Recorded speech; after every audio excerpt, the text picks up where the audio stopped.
Liga aí. Ligou? Mas é pra ligar onde? Na verdade, é claro. Ah, é? Tem que ser ligado na verdade. Ligado na verdade.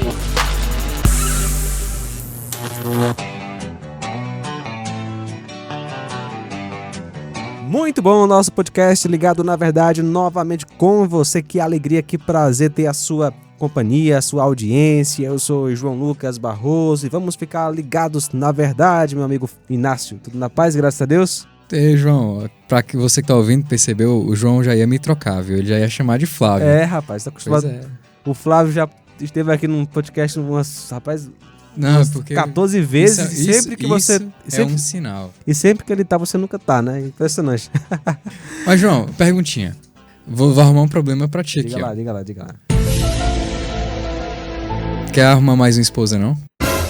Com certeza, não. Vai, faz teu nome agora, vai. Minha amada esposa Camila é suficiente, minha princesa que eu amo muito. E também porque é pecado, né? Pecado contra o Senhor. Entretanto, a Bíblia tá repleta de exemplos de homens de Deus que tinham mais de uma esposa, cara. 2 esposas e fora as concubinas. Aí vamos entender esse negócio aí, quem vai explicar. Só Salomão teve... Salomão, mais cara, do que- teve 1000 mulheres, cara. 1000. Imagina o problema dele com 1000 sogras. Nossa, que piada ruim.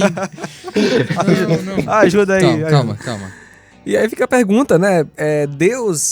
Por que Deus permitiu a poligamia no Antigo Testamento? Por que Deus permitiu que os seus servos tivessem várias mulheres? Será que Deus aprovava isso naquele tempo? Enfim, vamos entender o porquê que Deus permitiu a poligamia lá no Antigo Testamento. Tamo junto, no Ligado na Verdade.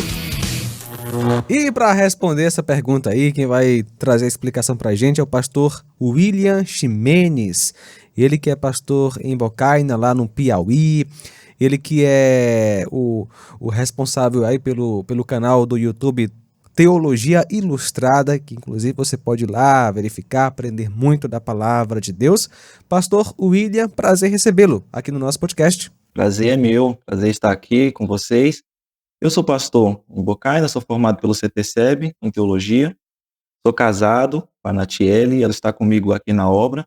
Então nós realizamos tanto esse trabalho de plantação de uma igreja na cidade de Bocaina, como também nós atuamos em evangelização nas escolas. E eu desenvolvo esse projeto na internet, é um projeto que visa não só levantar o meu sustento para me manter no campo missionário, como também sanar essas dúvidas que muitas pessoas têm, e a gente busca trazer de uma forma ali mais dinâmica e mais sintetizada no canal, para que fique mais fácil de todos entenderem. Muito bem, pastor William. Por que Deus permitiu a poligamia no Antigo Testamento? Pois é uma dúvida porque a Bíblia é descritiva, principalmente no Antigo Testamento, nós vamos encontrar várias histórias, né? Como vocês já disseram, Salomão, 1000 esposas, 300, 700 esposas, 300 concubinas. Davi, o pai dele, teve no mínimo 8 esposas. E foi um homem que escreveu diversos salmos, Salomão escreveu diversos livros, homens extremamente inteligentes. Aí nós vamos para os patriarcas, Abraão teve mais de uma esposa, Jacó, da mesma forma. Então nós vamos acompanhando a história de diversos homens da Bíblia e sempre tem esse assunto. Então será que essa prática, por estar na Bíblia, ela não seria correta para nós hoje? É um questionamento que as pessoas fazem e é um questionamento válido que nós precisamos responder. Então nós devemos começar primeiro pensando em quem foi que criou o casamento. De onde foi que o casamento surgiu? E a gente vê que o casamento foi instituído lá em Gênesis, capítulo 2, verso 24, que diz: por isso o homem deixará seu pai e sua mãe, e se unirá à sua esposa, no singular, e os dois serão uma só carne. Então lá já está falando no singular, não são suas esposas, mas é a sua esposa. Ou seja, Deus é quem instituiu o casamento, e ele instituiu o casamento entre um homem e uma mulher. Então foi esse o padrão feito por Deus, esse é o padrão criado pelo Senhor. Só que nós vamos acompanhar na Bíblia que uma coisa é o que Deus instituiu, outra coisa foi como as coisas aconteceram no mundo real.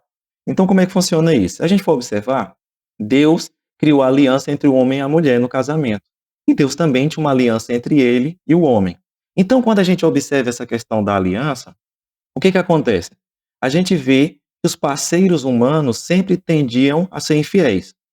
Adão e Eva acreditaram que Deus estava enganando eles e que Deus não estava contando toda a verdade. desobedeceram a Deus e assim eles mergulharam o mundo no caos e a humanidade no problema.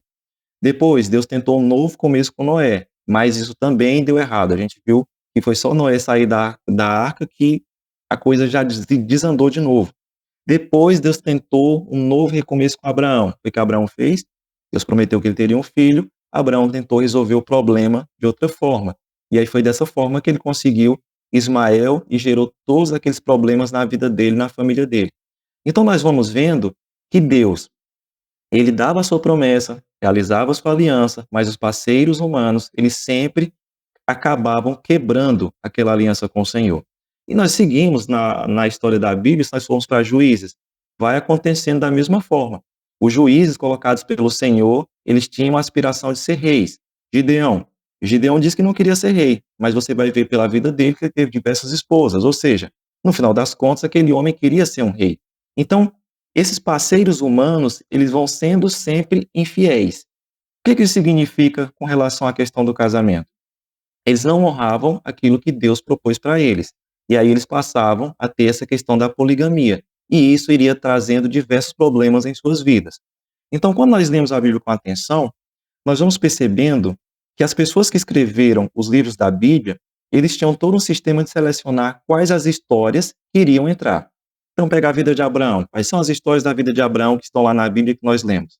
E aí nós vamos ver que Abraão teve mais de uma esposa, e por ter mais de uma esposa, aquilo trouxe problemas para ele. Nós fomos para a vida de Davi, a mesma coisa, Davi e Batseba. É aquela história, aquela mancha gigantesca na vida daquele homem, que era um homem muito servo do Senhor, mas que ficou invejado pela esposa única que um homem tinha, Urias, e decidiu matar aquele homem para que ficasse com a esposa dele. Então, o que aquilo demonstra? Que mesmo Davi, ele tendo diversas mulheres como ele já tinha, ele ficou inveja da única mulher que outro homem tinha. Ou seja, o homem ter diversas mulheres não soluciona o problema que está no seu coração, que é o desejo de ter cada vez mais. Porque se fosse assim, o problema era para estar com Urias, mas na verdade estava com Davi. E quando nós observamos Salomão, ele teve 1000 esposas. E qual era o problema? Lá em Deuteronômio 17, a gente vê que Deus disse que os homens, os reis, eles não deveriam ter muitas mulheres, para que eles não confiassem na aliança que eles fariam com outros reis. Salomão fez o oposto. Teve muitas mulheres, teve muitos cavalos, teve muita riqueza, e ele esperava que por meio daquelas mulheres, ele pudesse ter aliança com outros reis, ele pudesse ter segurança.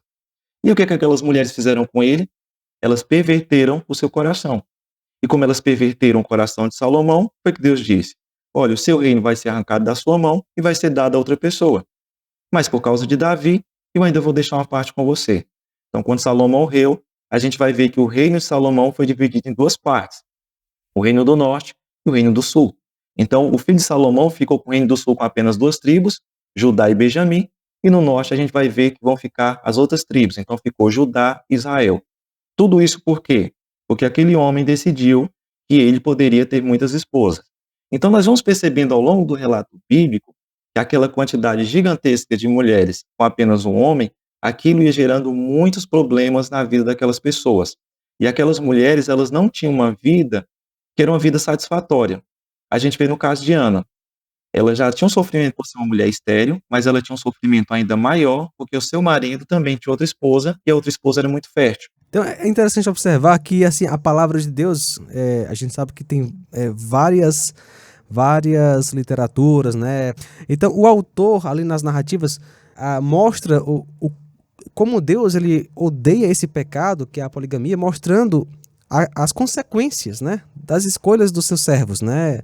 Porque a palavra ela é bem imparcial, ela não vai mostrar só a obediência do servo de Deus, de Davi, mas mostrar a sua vida, né? Mostrar aonde ele errou, aonde ele acertou, e quando ele erra, né, especialmente na quebra desse princípio de casar com uma só mulher, ele sofre diversas consequências ao ponto da nação mesmo sofrer. Então, claramente, Deus ele desaprova essa prática, a gente vê isso através da narrativa, né? Exatamente, porque aí é onde há uma certa confusão. A Bíblia tem textos descritivos e textos prescritivos. O que é um texto descritivo? Ele está meramente descrevendo, ou seja, uma descrição daquilo que aconteceu, não é uma aprovação.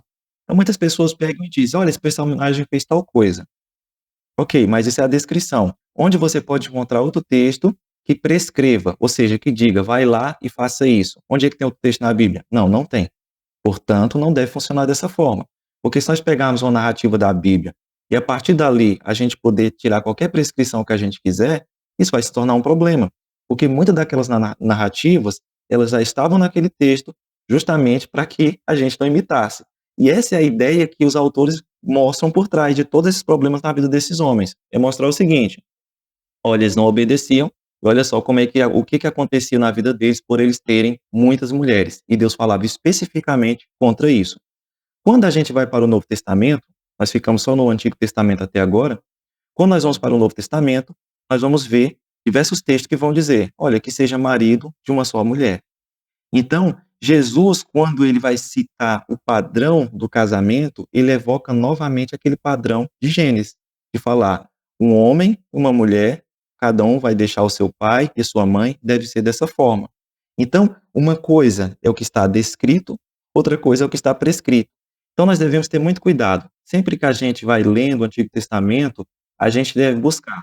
Aquele autor que está narrando aquela história, existe um enfoque que ele quer dar, um sentido que ele quer trazer àquela história. O que aquilo pode me ensinar? Então, a gente tem que pegar um grande texto da Bíblia, ler com muita calma, muita atenção, porque nós vamos percebendo que existe um fio condutor, um motivo para aquela história estar ali.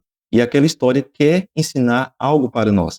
Então, sempre quando vai com essa questão de casamento, de poligamia, a Bíblia está sendo sempre criticando esse casamento de um homem com mais de uma mulher e demonstrando todos os tipos de problemas que são gerados a partir disso. Tem que estar ligado na verdade. Ok, pastor, para a gente partir para a conclusão, uma palavra final, um conselho, uma aplicação aí para quem nos acompanhou até agora, sobre tudo que falamos, né, especialmente sobre o casamento, né, já que devemos honrar e valorizar o casamento. Enfim, um conselho tanto para quem já é casado, né, no meu caso, para o Inácio, que é solteiro, quer casar um dia, enfim. A gente vê a importância do casamento porque ele vai começar lá em Gênesis 2. Em Gênesis 2, se a gente for pegando os 3 primeiros capítulos da Bíblia, a gente for desmiuçando eles, lá está o padrão de muita coisa em nossas vidas. O casamento, ele diz, o casamento, os dois se tornam uma só carne. Ou seja, os dois passam a ser um só. As pessoas tentam encontrar muita ilustração do que seria a Trindade. Afinal de contas, o que é a Trindade? Como é que a gente explica a Trindade? Mas no casamento há uma boa ilustração do que seria isso. São 2 pessoas, cada um está em um local diferente, mas na verdade aqueles 2, diante de Deus, eles se tornam o quê? Uma só carne. Os nossos sistemas reprodutores é como se estivesse, está só 50% em cada um. Só quando os 2 se unem é que se torna um só. Então é uma ilustração nas suas devidas proporções daquilo que seria a Trindade de Deus. Por isso, quando a gente vê qualquer tipo de perversão, ou seja a poligamia, seja a homossexualidade, ou seja qualquer outra filia ou coisas que as pessoas têm criado, tudo isso está fora do padrão de Deus e isso traz consequências graves que nós observamos dentro da Bíblia, porque foi um padrão criado pelo Senhor que reflete quem Deus é no final das contas. Então é por isso que o casamento ele é algo tão importante. Desde Gênesis 2 até os tempos atuais, nós vamos vendo dentro da Bíblia a relevância que tem ele. Então nós vemos com muita preocupação pastores de internet, influencers gospel, cantores gospel, que são pessoas que aparentemente já são velhas e eles, pelo que a gente conhece, a pessoa já está no 2º, já está no 3º casamento, agindo como se casamento fosse um mero namoro em que você pode casar e depois você pode se divorciar e está tudo bem. Mas diante de Deus, não é assim que a coisa funciona. É algo muito sério, porque reflete, de certa forma, a natureza de Deus. Quem Deus é. Muito bem. Pastor William Ximenes, muito obrigado por aceitar o nosso convite, por participar do nosso podcast. Que tenhamos outros momentos e vamos ter, se Deus quiser. Só me chamar. Muito bem. Então, reforça aí o seu canal, Teologia Ilustrada. Isso, Teologia Ilustrada. Vai entrar no YouTube, pesquisar Teologia Ilustrada, que você vai encontrar os vídeos lá que nós falamos sobre diversos assuntos, desde tema de igreja, apologética cristã. Então, tudo mais que as pessoas pedirem e tiverem dúvidas, nós vamos tocando nesses assuntos que são importantes à fé cristã. Teologia Ilustrada. Muito bem, obrigado você que esteve conosco e até a próxima, se Deus assim permitir. Valeu, Inácio. Valeu. E aí, curtiu? Podcast Ligado na Verdade é uma produção da Rádio Ceará FM 102,7.